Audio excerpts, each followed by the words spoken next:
Tayo. 2 buwan na ito kanter nung ados.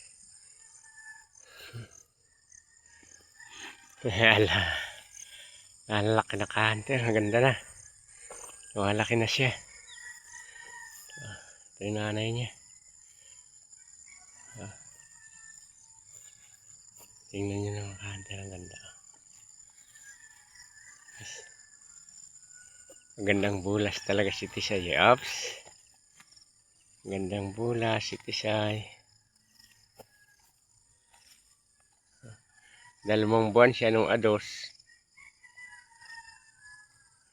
Agosto 2. Pinanganak.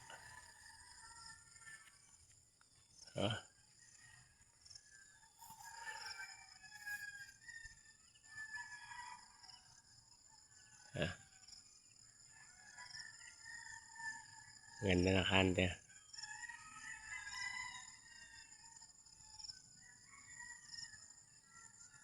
Hanggang dito na lang kanter. Maraming salamat sa suporta nyo.